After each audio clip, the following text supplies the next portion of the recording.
Hello guys, welcome. We should be starting in about 3 minutes or so.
Okay.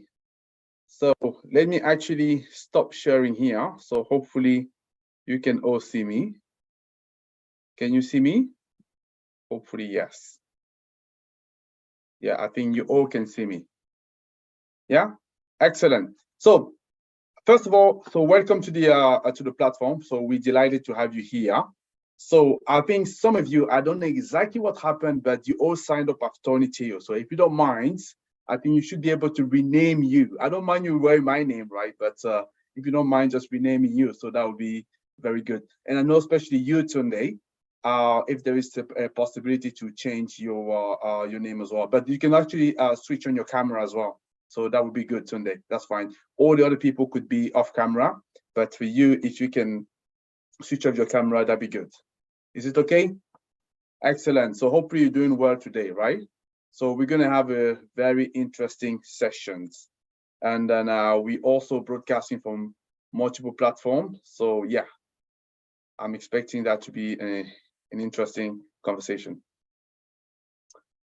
Okay. So George, are you all okay? You're good, yeah? Brilliant. Okay, we're just gonna make a swift start so that we don't waste too much time here. So Tunde as well, are you okay? Let me just check Tunde. Can you can I see you, Tunde? If you can switch your camera on, please.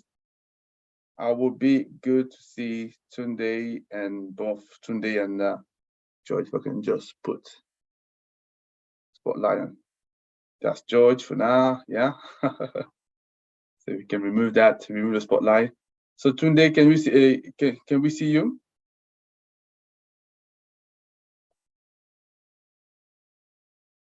Yeah, I can't see Tunde now, but let me just put the spotlight back on me. And yep, that's it. Okay, excellent. So let me make a start. So I think we have my team here that can help here. So I have a question for you today. So how do we ascertain the right partnership in order for us to steer our renewable energy project to triumph? That's what we're going to be discussing today. And that's the question that I sometimes can see and hear in the corridors, of developers, investors as well alike. obviously I'm turning to you, pleasure to have you here. And I want to welcome you to this vital dialogue, that has been brought to you by both Renewables in Africa, but also CJR Renewable. So when we're looking at these challenges, so we need to take into account the precarious balance of managing at the same time the technical prowess, but also the financial viability, and also ensuring the reliability when we move into energy project, especially looking at what could be the rich tapestry of Africa energy landscape, and that's very much important. So, and when we look at all these almost labyrinth in front of us, so we ask ourselves the question, so how do we navigate the multitude of EPC options? How do we select a partner that aligns seamlessly with our vision and also with the project prerequisite? Yeah. So today we want to demystify these complexities. We want to look at this question. What are the top questions we need to ask ourselves when we need to select an EPC partner in Africa? And I'm very, very excited, right? Because I brought you, I believe, the right people for that. And we're going to be looking at illuminating your pathways, so giving you strategies to empower your decisions, but also propel your project, towards sustainability and success. Yeah, that's what I want to do. So, and I want to welcome my colleagues here. So both George and Tunde. So let me just see, George is here. So Tunde, are you around? I haven't seen Tunde yet. Yes, Tunde is here. Let me also put the spotlight on Tunde as well here. You see, here is Tunde and here is, yeah. So, and then we have Anna and Isabel. So Anna and Isabel, so if that's okay to turn off your cameras, because I want everybody just to see George and Tunde, if that's okay. So, and that'd be good.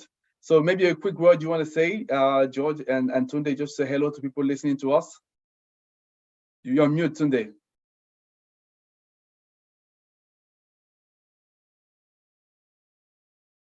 You want to mute yourself? Oh, why you do that? Maybe George, you want to jump in quickly? Just to say hello.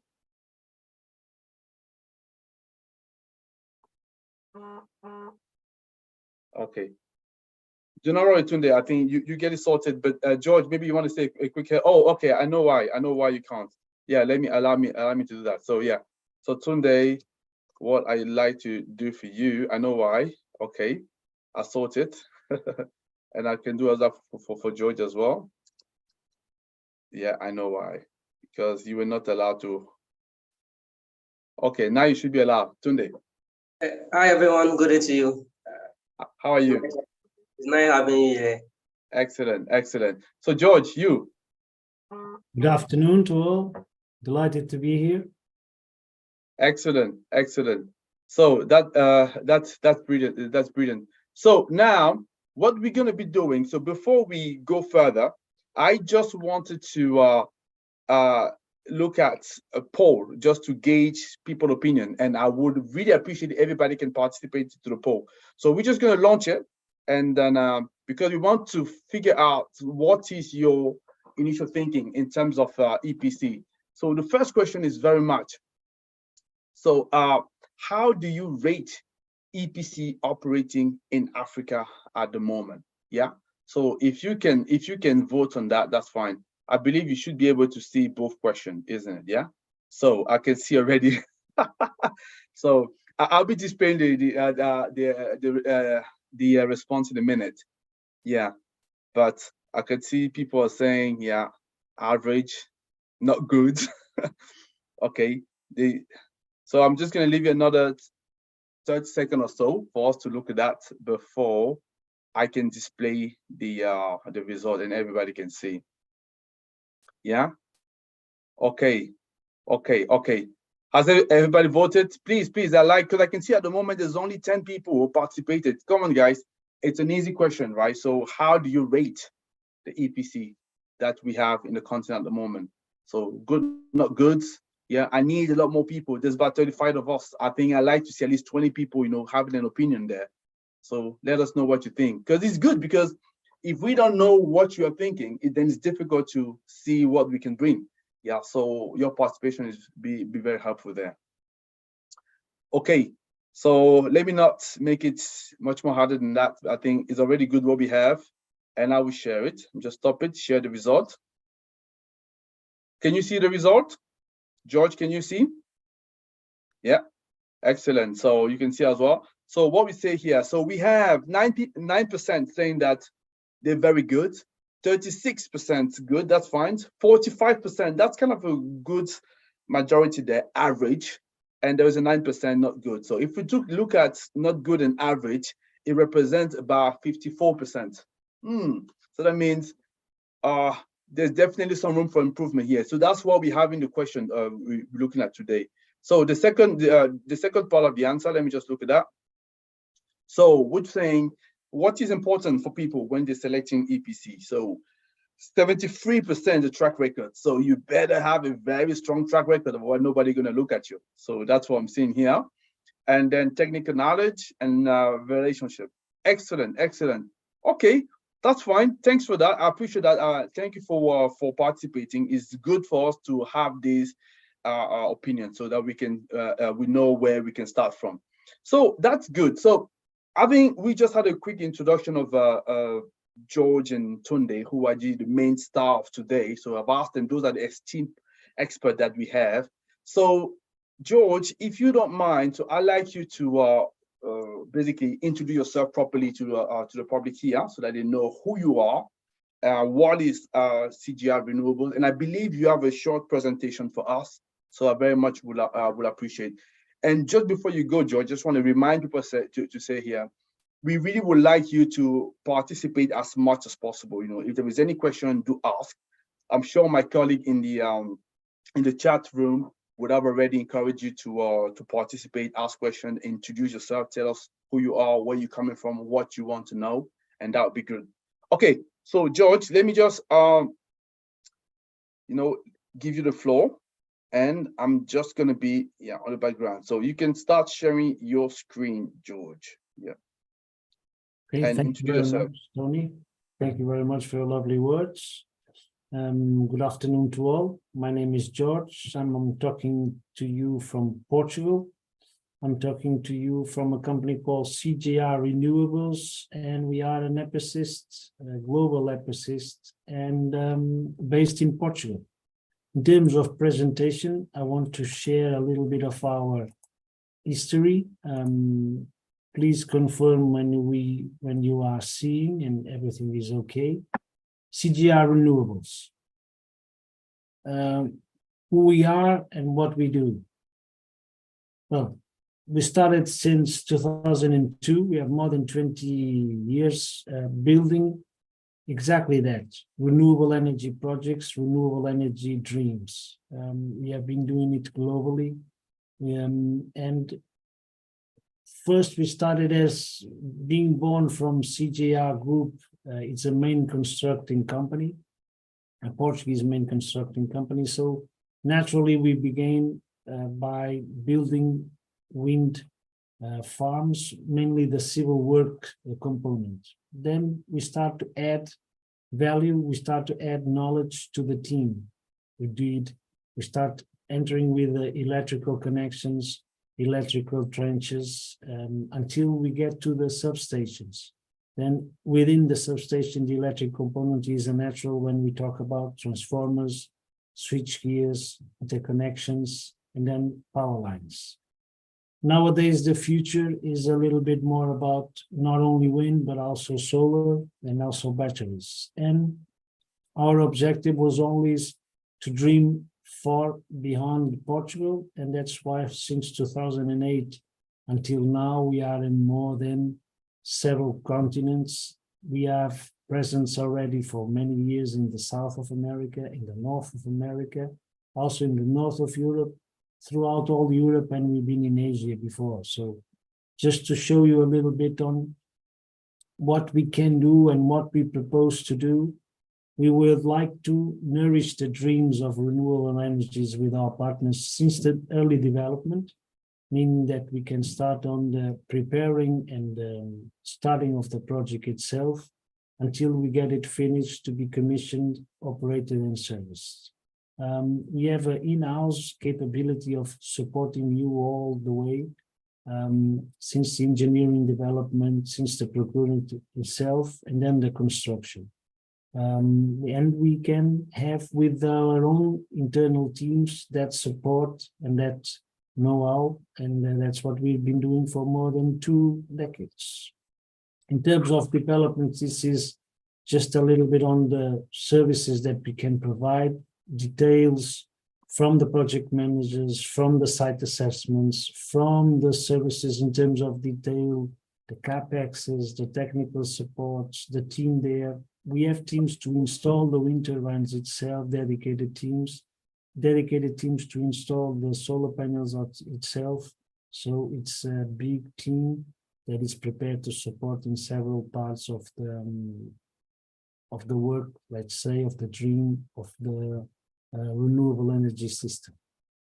In terms of countries, more than 25, we have offices and experiences in different places like Guatemala, like Poland or Serbia. We have been in the Philippines.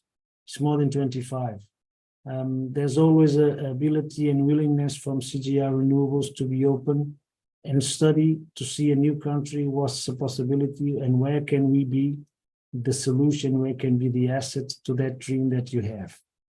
We never say never. There's a country willing to invest or develop a renewable energy system. We are here to study and together develop or to see if we are the best solution for that project itself. Examples that we have from Colombia, Chile, to Argentina, to Cote d'Ivoire. It's the first opening in Africa that we have. We are already developing and creating a topic there of having an entity there ready to support on Africa also. We have CJR Angola for several years.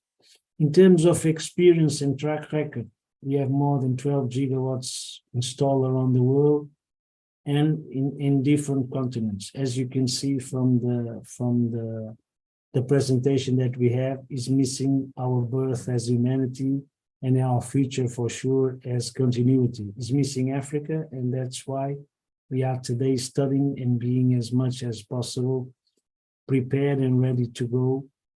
And that's what we have been doing, actively studying where can we be a solution to Africa as an EPC provider with our track record and experience. In terms of clients, we are not a team that always looks for too many clients. We look for the clients that we can help adjust and adapt our way of working to those clients. We have a big handoff, but not that big. This is one of the most known. I've chosen randomly just some numbers and names that you, I guess you recognize from several enterprises and investments. We work with all of them. We have dreams of them built in several and different countries and continents. That's why we are here also to support not only to this specific project, but to be a long-term partnership, okay? We are more than 1,500. We have more than 400 technicians specialized and so many nationalities that nowadays all in our company is always spoken in 3 different languages, to say the least. Portuguese is our mother language, but then English and Spanish is the natural next ones.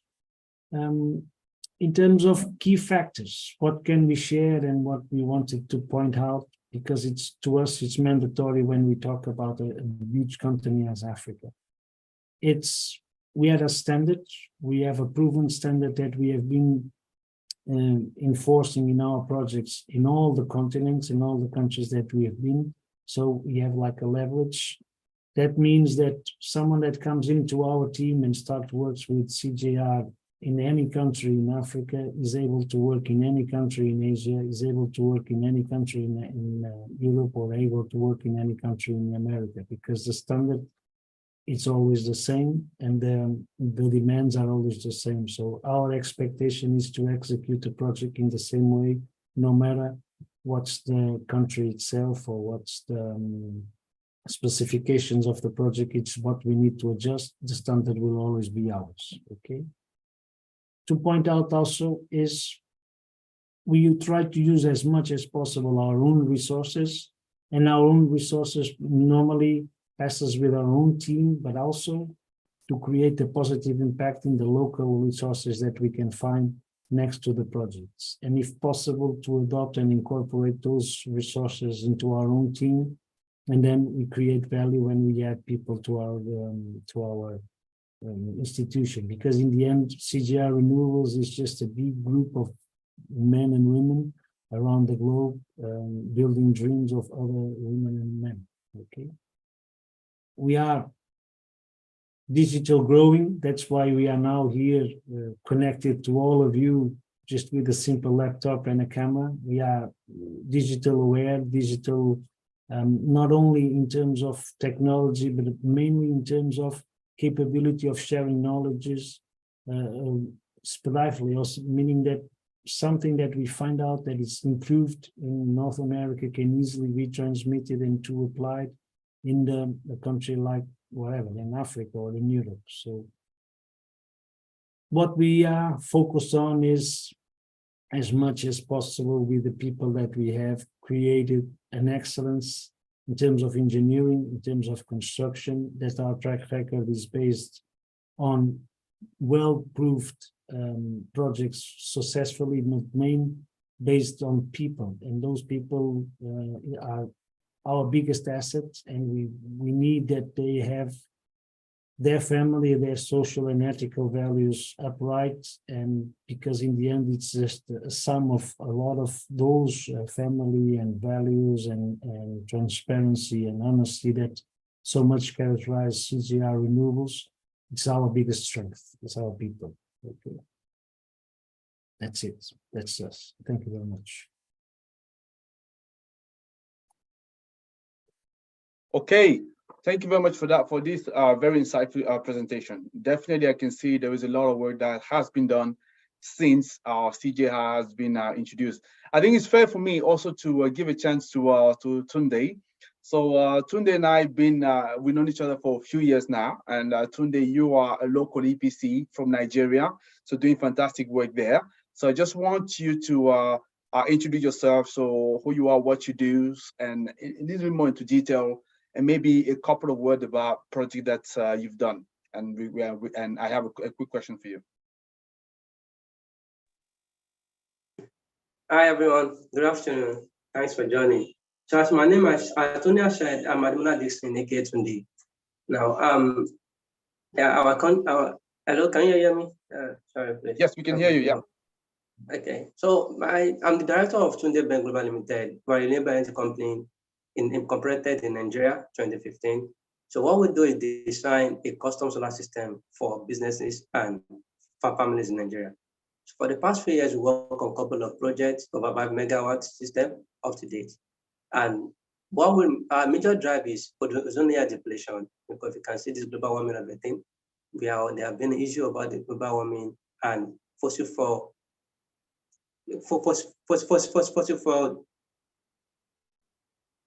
So our main focus now is we have a project of about 5 megawatts we've been in place, and the main thing is the engineering aspect of it. We've been working with several clients, both businesses and families. We've developed system for them, and everything went perfectly. And Tony and I worked a couple of projects in Nigeria over some 200 kilowatts working the dirt, and it has been fantastic working with him. So thanks for now. Okay, thanks for that. By the way, Tunde is not here just to plug plug things for me, right? So that's just his general feeling. But thanks for that, Tunde. So essentially, what I'd like people to realize here, what we have in front of us. So we have two very experienced developers here. So one, obviously, it's a global EPC.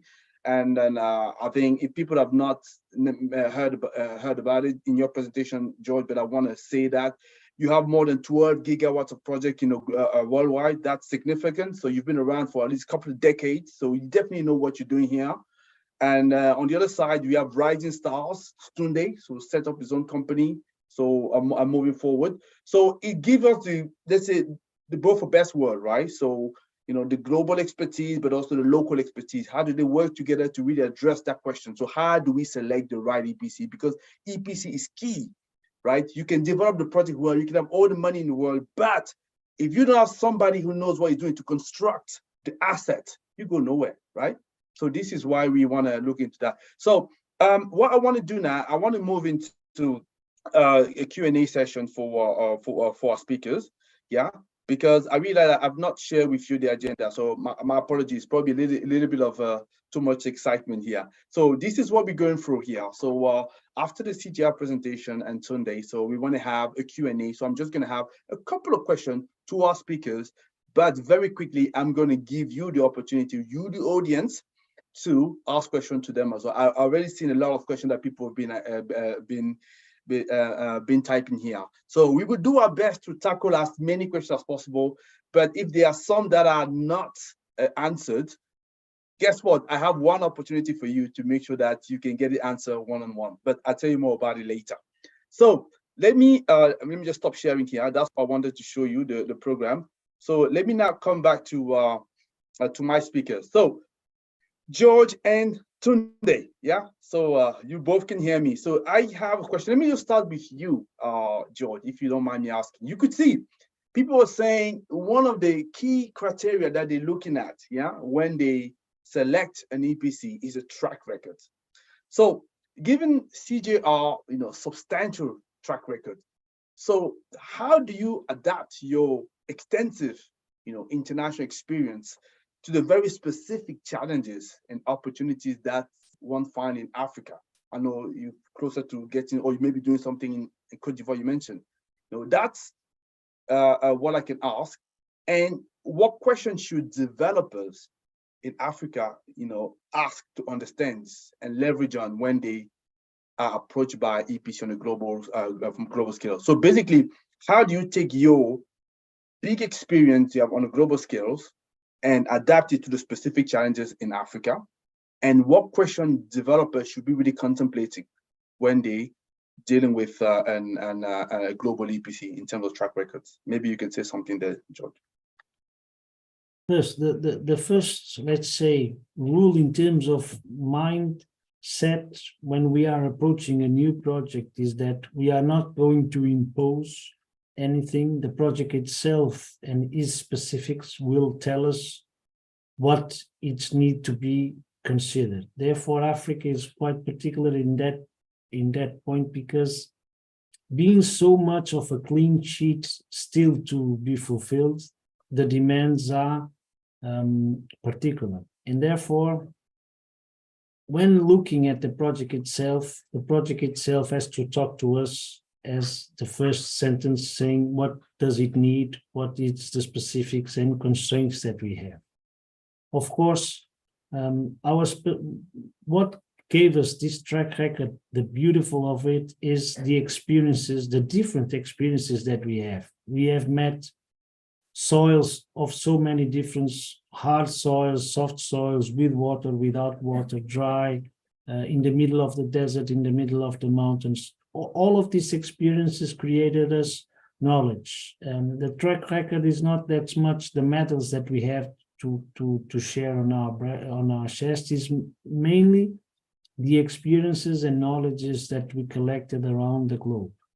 In terms of Africa, on the development and study that we have been doing until now, there's two beautiful things. There's a lot of sun as natural, that's quite natural. There's a lot of wind in the shorelines, that's good. Then you have beautiful things that it's the resources. You have water that you can combine easily with solar and wind. It's the natural next step. We've been talking and listening about PES, is the storage. Storage itself as a system is quite interesting to use, but then you have water and all the natural resources in your continent that is beautiful. And then you have the biggest of all, it's the people. You have the young people of the future. So the biggest investment for us as an epicist is on people also.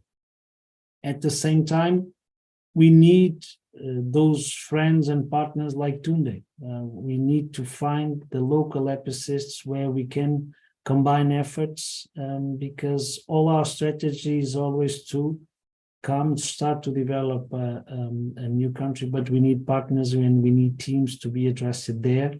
And as normal and natural, all the teams need to stay and maintain and take after these projects itself.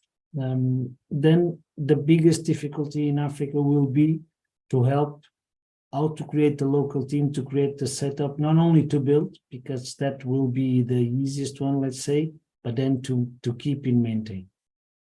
Okay, excellent, beautiful, beautiful. Definitely, there is a synergy there working with the local EPC. I just want to, before I pass into Tunde, I just want to remind people that this beautiful picture that you see there, that's one of your projects in Chile, isn't it? So if I'm correct, yeah. So I found it quite beautiful to see. So let me move on to Tunde. Tunde, if you can hear me, you know, when people are working with local developer like yourself, again, you know, technical capacity, your track record is important. So what kind of key aspects do you think they should be focusing on? You know, what kind of questions would they be asking, you know, to have a deep understanding of your expertise and your capabilities, in contrast, for example, to international firms? Yeah, what would you say there? Okay, thanks, Tony. I mean, one of the things they should look at is adequate knowledge of the EPC company on solar design. You know, we have different kind of solar design. We have the PV diesel system, we have the agreement hybrid. So the EPC company locally has adequate knowledge of design of the system, and that's one. Secondly, the level of partnership with component manufacturer companies. In the sense that now, when you have good partner with component manufacturer companies, it fastens the development and installation phase of the system, of the solar project. For example, now you are with the top component manufacturer, whereby you get nice component from them, you have good relationship with them. So whatever you need, you fasten everything up. And another thing they should look at is the right team. Does EPC company has the right team and right department to execute the project? It's not that maybe you get an EPC company, you are now outsourcing the project to another company. So when you have the right team on ground, whereby everything is done in-built, in-house, so it's one of them that you need to focus on. Another thing is that, are they satisfied with the local authorities in the local countries? So, because that really matters. You know, when you have the right licenses to operate and to execute project, then what are the capacity of project they've worked on, and which is going back to the track record. So that's that. Okay, excellent. Thanks for that. So let me just, because I know we are doing okay with the time, but I just want to make sure, because there's been a lot of questions in the field. So my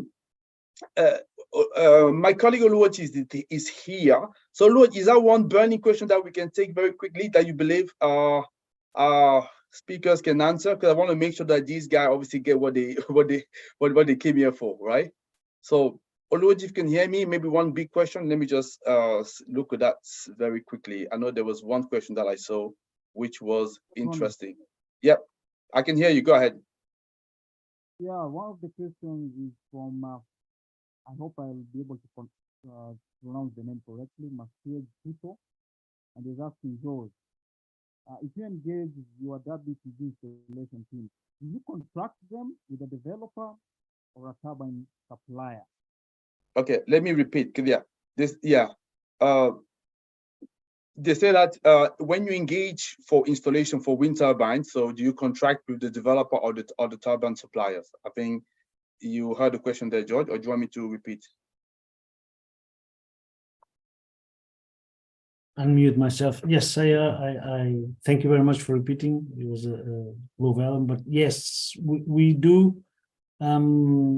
We don't build, we don't manufacture the wind turbines itself. We are a service provider for the wind turbine manufacturer, meaning that we receive the wind turbine manufacturers on site, and then our task is to mechanically and electrically do the installation assembly of the wind turbine itself. And then when it's ready, fully assembled, the turbine manufacturer is the commissioning, and he starts the turbine up. So we participate from the receiving on, it can be from the harbor to the site to the crane path until it's mechanical and electrical assembly. So we don't manufacture wind turbines, let's say, yet.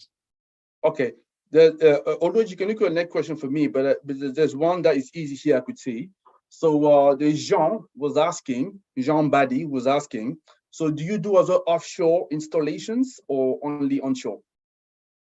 That's the next natural step. We did already a prototype. We participated in a prototype here in the north of Iberia, in Spain, in Bilbao, where we installed a wind turbine in the floating foundation system that is just past week was set up on the off sea. So it's now working and producing from 2 weeks ago. So that was our first experiences on offshore. Offshore demands a little bit more of training and experience. We are now gaining that experience on the prototypes that we participated.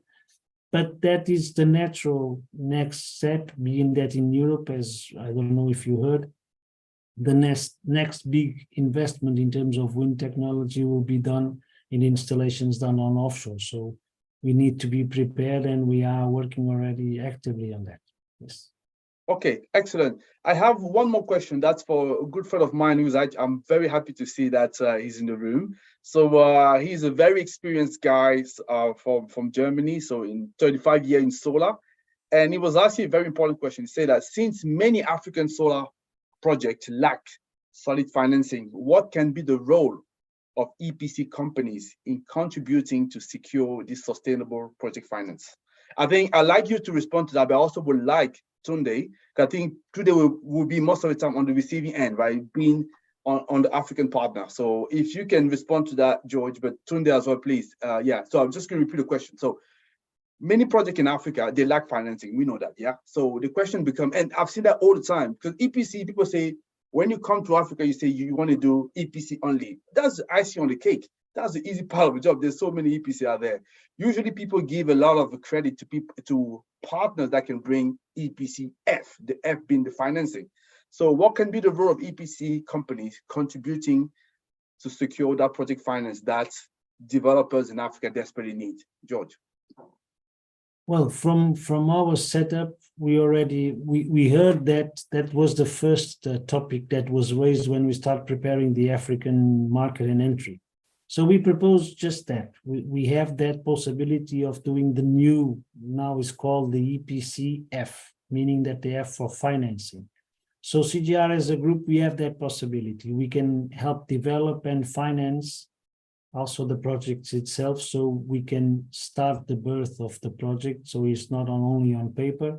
And then we are here to support on the passing to the utility, to the owner, whatever is the dreamer that is starting or proposing for the project itself. In terms of group, we have also as a possibility, we are developing as a branch or a sister company called Green Venture. There is also a developer and investor. So that company focus itself on having the development of renewable energy projects from the greenfield, brownfield until full development. This means that we, as a capability, not only as bringing our expertise, our engineering, our procurement capabilities and construction and our tradition, do mainly for the numbers, we can also help on setting up the project itself to be prepared and be financed. And we can support on the, let's say, the starting grid for those projects. We are there also to support. Okay, thank you very much for that. Appreciate it. So Tunde, maybe you want to say a couple of words there. So what do you think the role of EPC should be? Or maybe what do you hear people saying? You maybe want to complement the answer that George provided. Okay.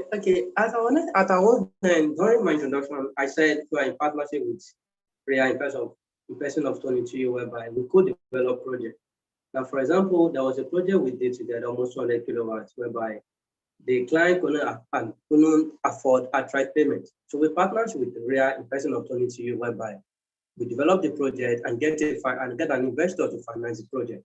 So an investor and the client, they have an agreement on PPA arrangement. They have a 10 years or 15 years payment plan, and that's it. So it's not necessary but it should be a big project over 200 kilowatt and above.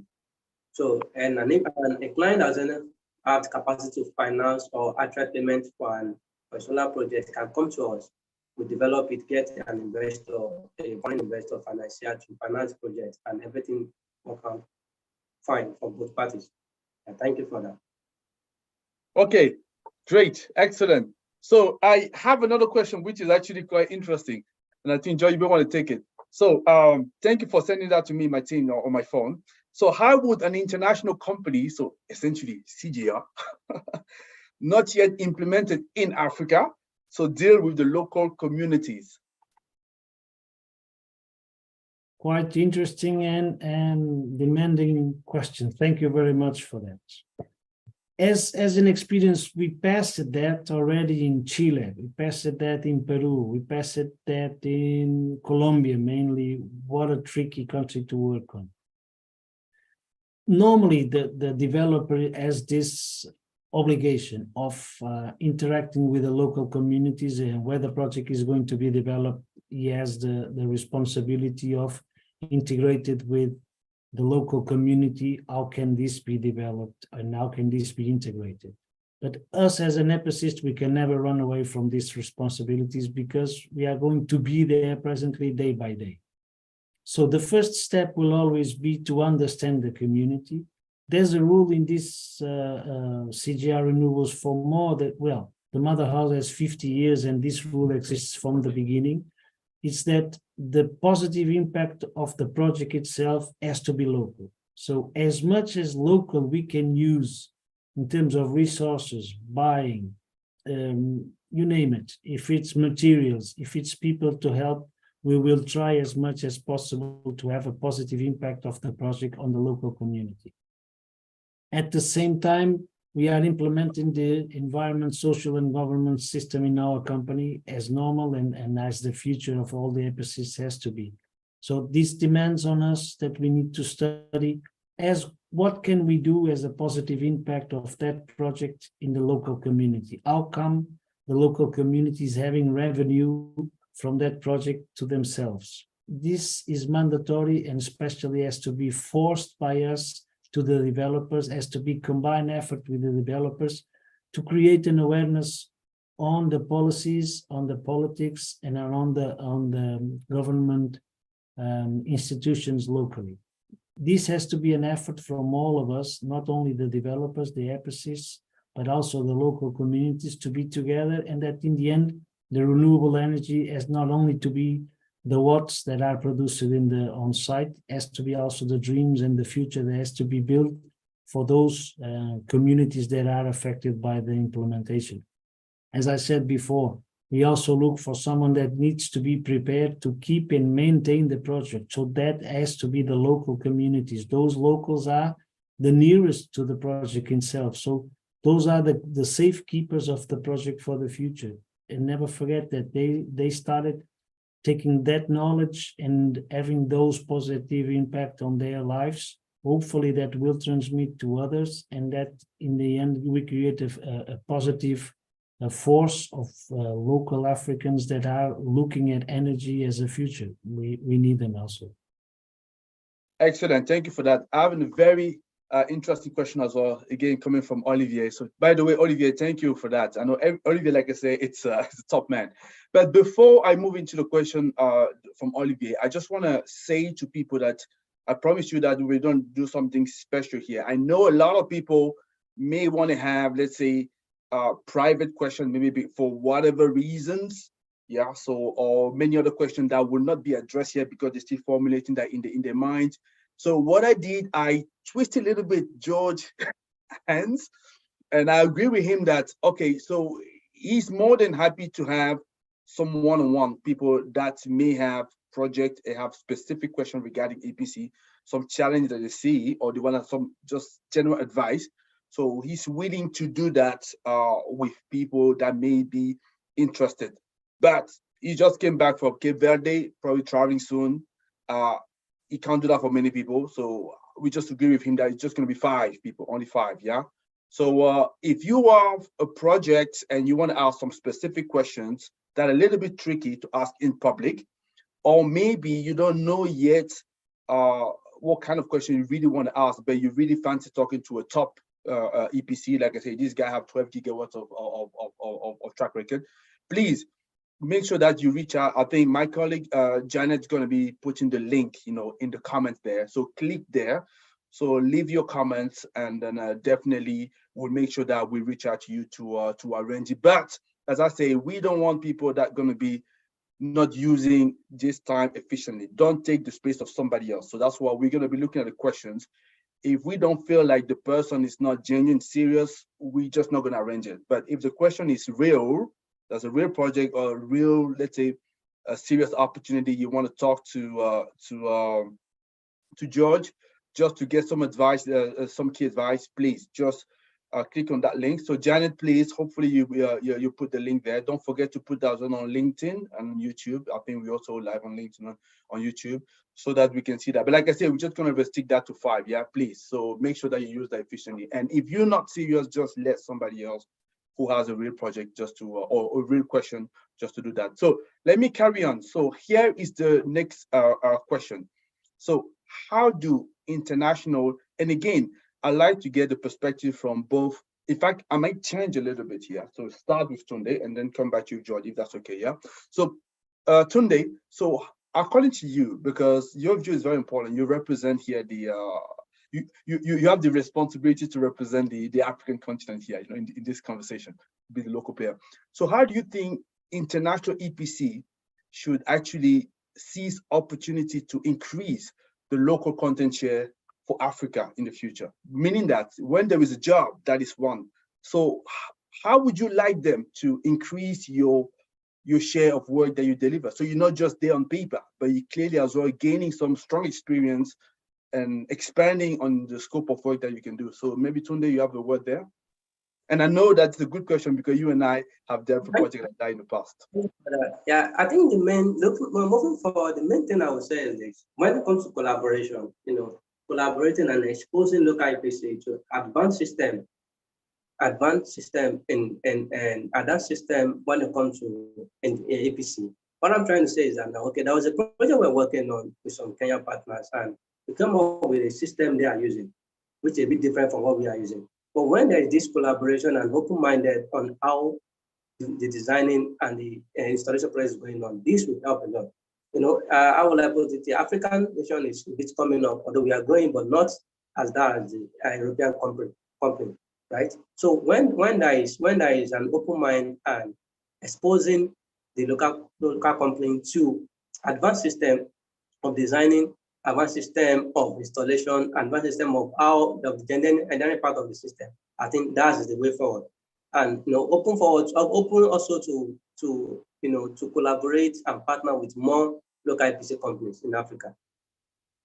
Thank you, Tony. Excellent. Thank you very much for that. So back to you, George. So would you? Yeah. Can you respond? Yes. From picking up from Tunde's words is exactly that. Meaning that we know we do have the expertise, we do have the designers, the engineering, but then this knowledge that Tunde's team have is fundamental. And the local contact has to be always interacted with someone, with a local team and local partners. Actively, we study and look for, we already are doing that actively on training schools that are doing excellent preparation on engineers and technicians in Africa, throughout Africa, as a possible contact. But at the same time, we'll always do the same procedure. We come with the first team, the first deployment team will be based on our engineering in our team. But the first immediately step is to arrange the local contact that then we start to work together.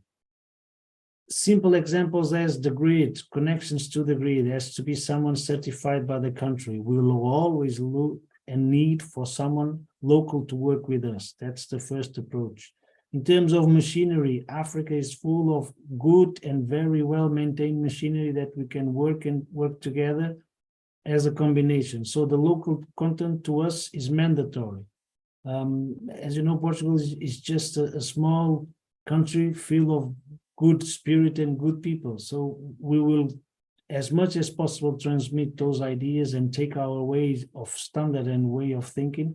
But then the local content will be mandatory to be successful. If we don't use it, we will never succeed.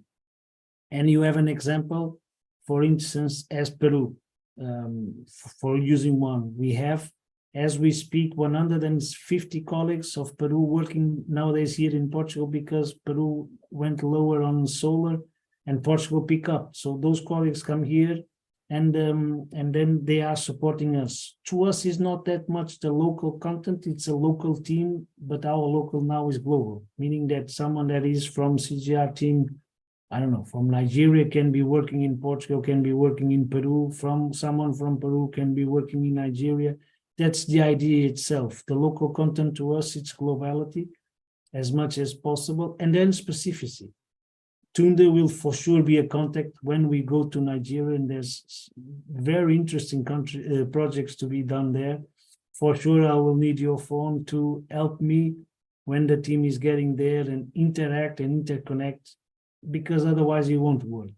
We cannot take the mathematically, it can be possible, but then on terms of practical, on daily business, it won't work. Local content, I would say, Olivier, that is mandatory. Without that, it don't match, it don't work.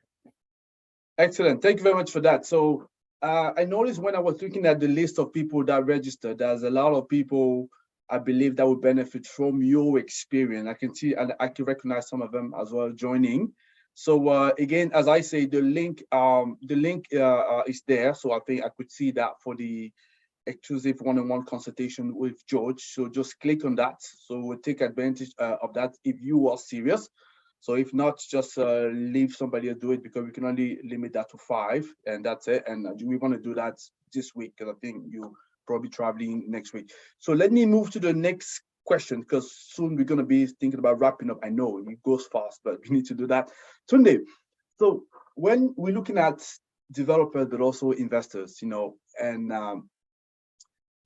and when they are looking to frame questions to effectively probe and understand the reliability, but also the quality assurance strategies of a smaller local EPC, yeah? So how should they do it, would you say? So how could they probe to make sure that when they deal with a local EPC, they can judge both the reliability and the quality assurance of that partner? And do you have maybe an example that you can use that, for example, demonstrate that your company, as said, you know, meets those two requirements? Okay, thank you. Yeah, I think there are various things to put into consideration. I will just mention just 2 critical ones. First is implement how the local company implement their quality control measure on their project. What do I mean by this? Is simple now. For example, now, you know, here in Nigeria, all over the world, we have different quality of component, whereby you get different quality, but once you get to your site, how do you test it to make sure this is the right component you requested for or you order for? That is one. And secondly, during the installation, are they following the due diligence and the specification that is meant, the standard to follow for this process? Are they not cutting corners just to get this done? Are they doing it rightly? That is one. Then secondly is after the installation, because yeah, you know, fine, definitely you put them in the condition, you've done everything well, but the job starts after your installation, after the commission of the system. How do you monitor and assess the performance of the system? This is really, really critical, because during project development, you have some, you know, you just try to put in some expected results, expected generation report. This is what you are expecting. But how do you not monitor whether you are getting that or not? So how you monitor the system, how they monitor the system after completion really matters. For example, I will cite a case study. There is a system we deployed for a client, over 30 kilowatt system. And after that, everything was done as due diligence. It's an hybrid system whereby grid and, you know, storage with PV. So from done by development, we had an idea that there will be grid for 8 hours a day. So we program and you know, set our parameters based on that. So after the installation, we will notice that the storage was not lasting, it wasn't charging as it should. Then our report gave us that the grid is not coming up. The grid had an issue, wasn't coming up at all for like a week. So what we do, we went back there, change our parameters to make sure to get adequate charging current for the storage.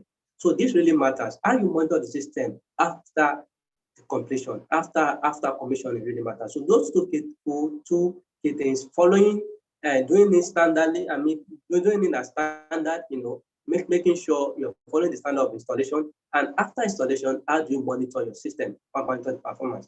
Really matters. Thank you. Okay, thank you very much for that. I think very powerful plea there. So for people to understand. So that's great. So as I say, just one more thing I forgot to mention regarding the consultation call. Obviously, for me to thank people who are taking this opportunity, taking a step forward, what we actually decided we're going to do. So give you as a thank you gesture, a document that gives you like a 20 top question that you can use for you to assess the right EPC partner. That we've summarized that into 20 because that's the key, the key answer of today's webinar. So what are those questions that we've compiled that? So once you've actually signed up for that, so you're going to see, and people who've done it, I'm sure you've seen it already. If you've done it already, just let me know in the chat.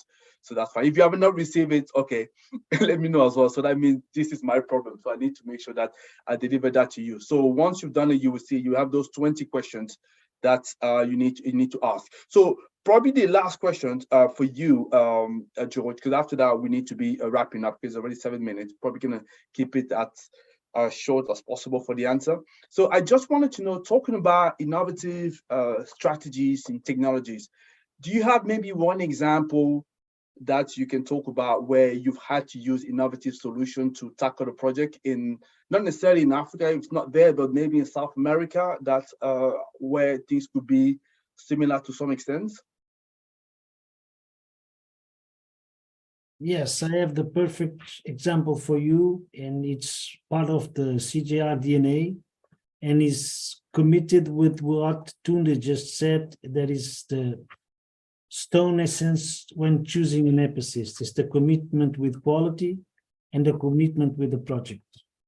The one in your back is a solar project that was all the suppliers abandoned the project itself, and CJR is the only company that never left the client alone, and we stayed with the project with a major negative impact to us, but the commitment to the project was there and we never abandoned. We are the only EPCs, global EPCs, that never done that in a project itself for more than 20 years. That's a proud flag that we have.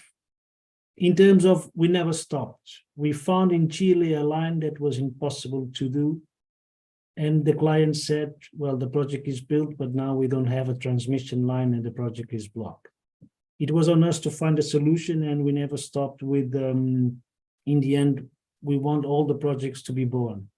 So we found out a way of building the line, and we used the most two top of the notch technologies that were available. The first one was the helicopters.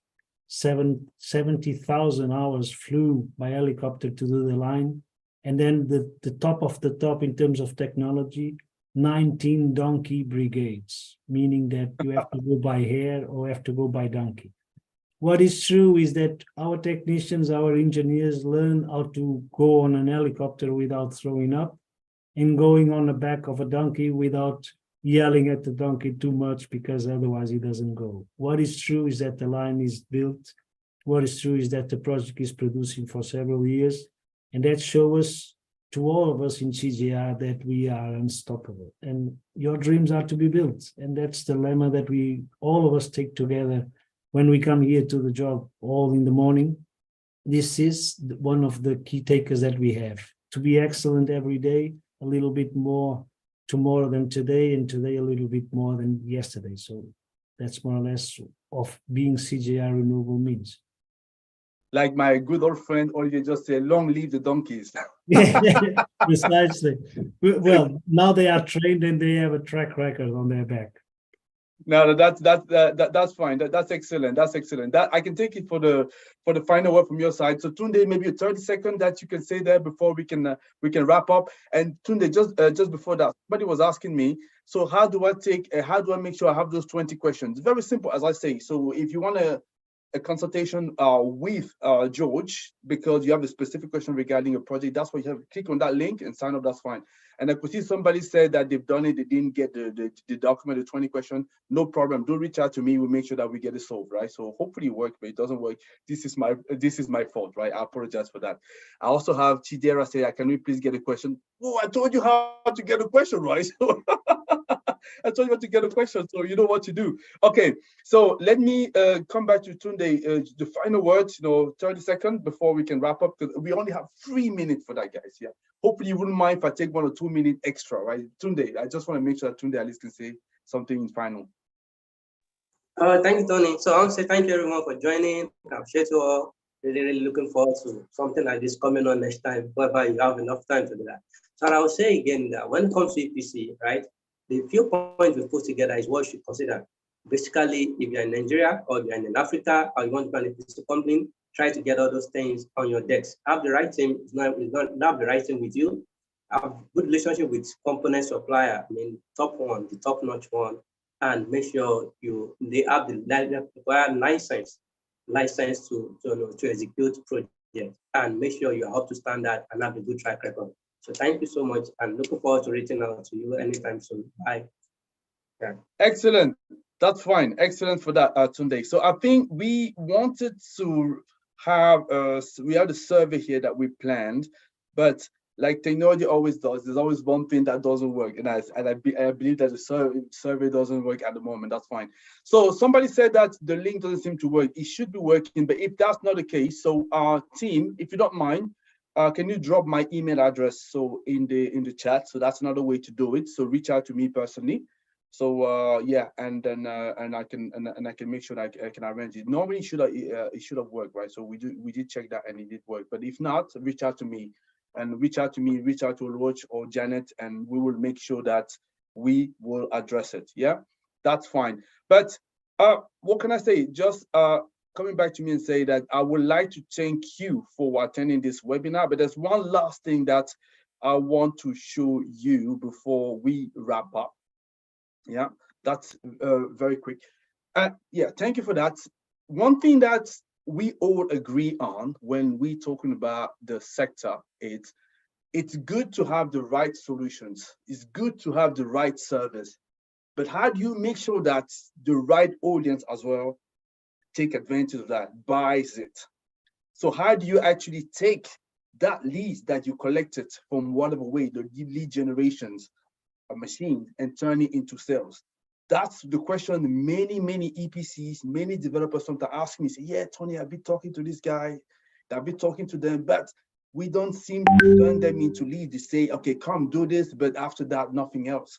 So how do you make it happen? We thought that we want to address this question with you. So because I've had a question number of times, so we decided that we're gonna do this coming Friday mastermind that we're going to call turning leads into sales. At least I can give you my perspective. I definitely will encourage you to come to that. You also have the link into that into the chat.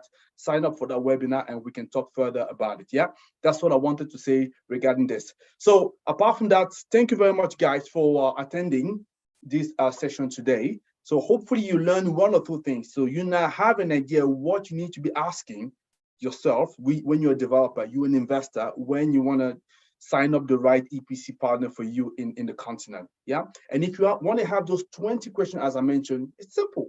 Just sign up to that link, but make sure that you have the right question, right project you're working on, so that you can have that one-on-one with Jordan. You can have all the questions that you want, and Joe will definitely make sure that he will respond to that. Yeah. So, and if the link didn't work for whatever reason, I think Oroch has added my email address there. You can reach out to me, and I can do that. But like I say, you gotta obviously be talking to Joy, because that's a thank you gesture for people that are making the effort. We're not just going to give the question like that. You gotta make sure that you have something for George. Yeah, that's what I had to say for today.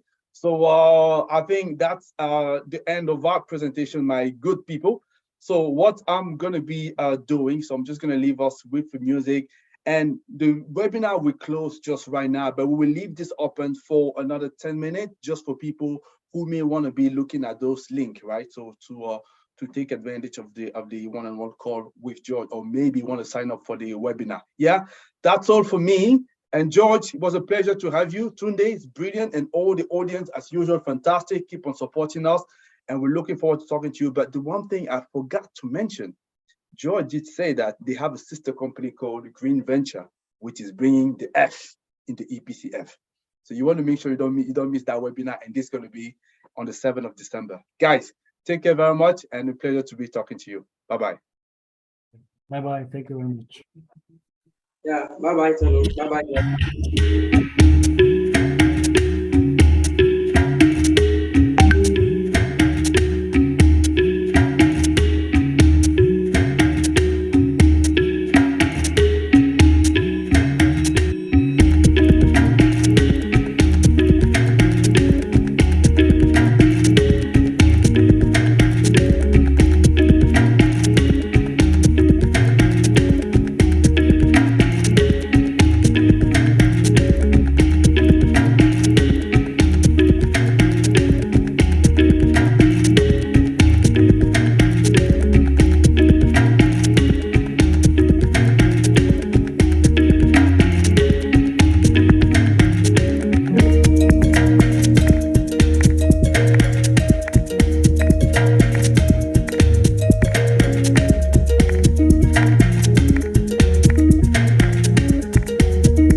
you